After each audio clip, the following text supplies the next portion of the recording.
Welcome to another voiceover on these writing roles.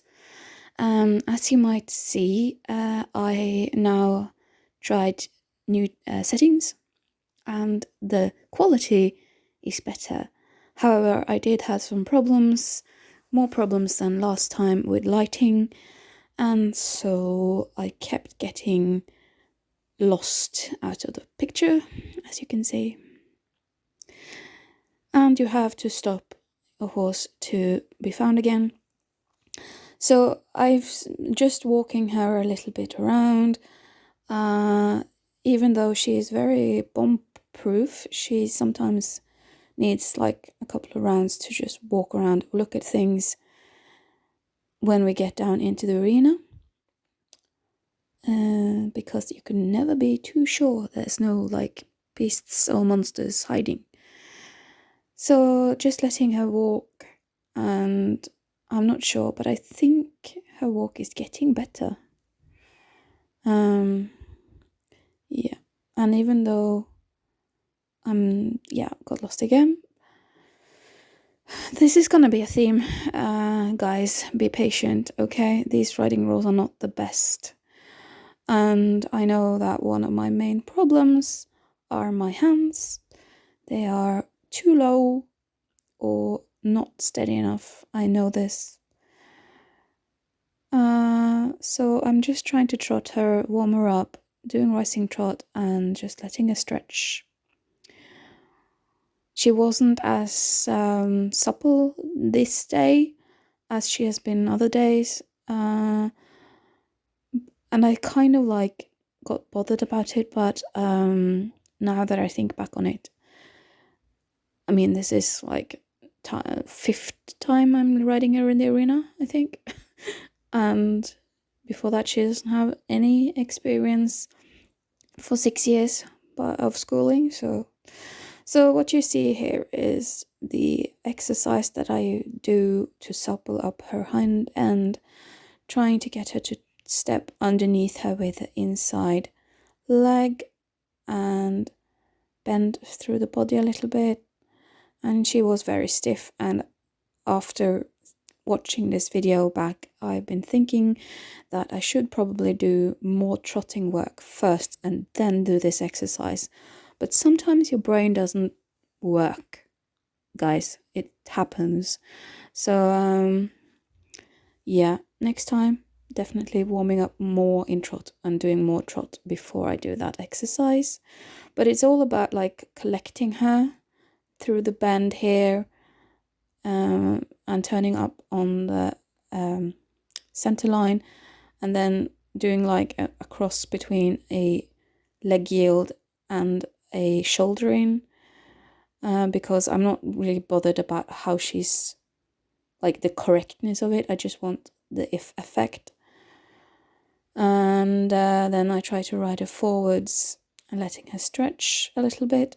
It doesn't come out as obvious here because, again, you can't ride too far away because it loses you. So this is the worst side for her.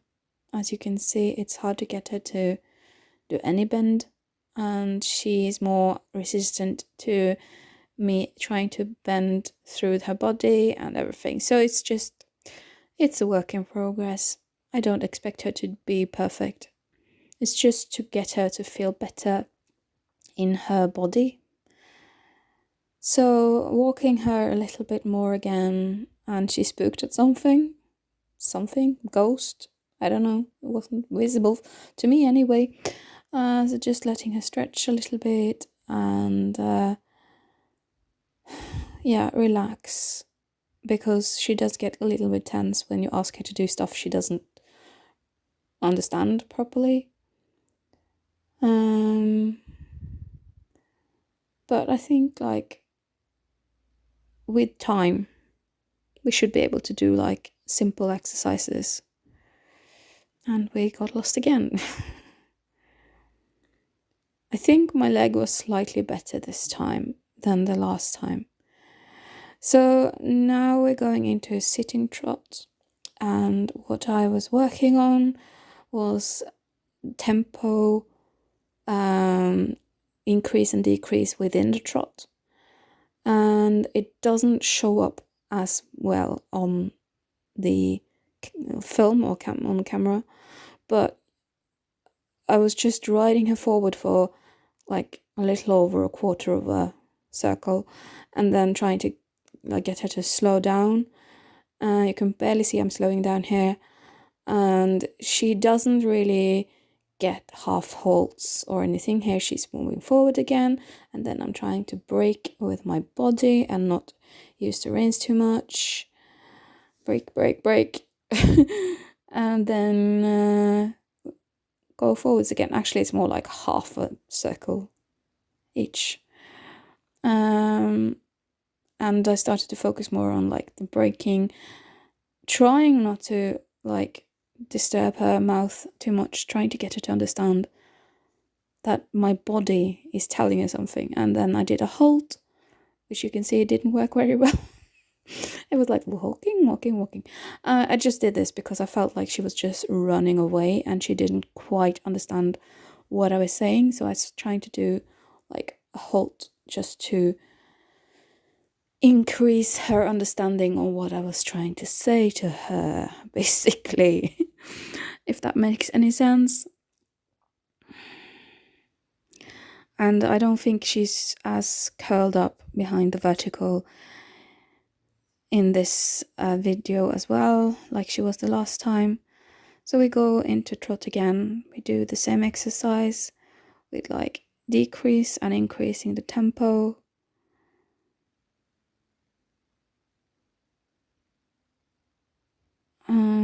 Yeah. I'm trying to brake there, you see, when she's like pulling her nose forward, I'm trying to brake. And then we ride forward again. And brake. Just trying to get her to understand the half halting and that it's okay to keep trotting. And yeah, for some reason, it lost me again. And it caught me again. I don't understand this camera thing. I don't understand why it's working the way it's working. But apparently, according to the people there, it has lighting. But I think that's kind of an excuse. I don't know. So, yeah, braking a little bit. Yeah, okay, we went into walk there.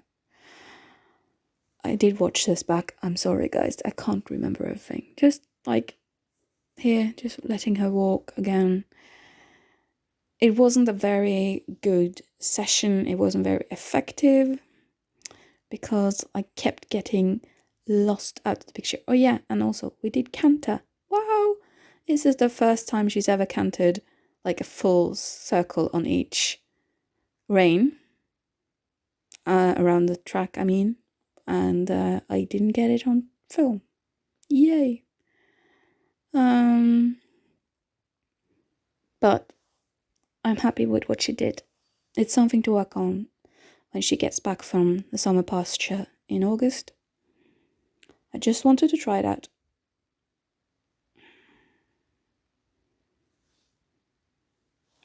And what is left is just letting her trot and stretch in with like long and low, which it captures. Not. Yeah, and just more long and low, trying to get her to stretch down and forwards. But I think I can see some good differences from the start, so that's the most important thing. Right, guys?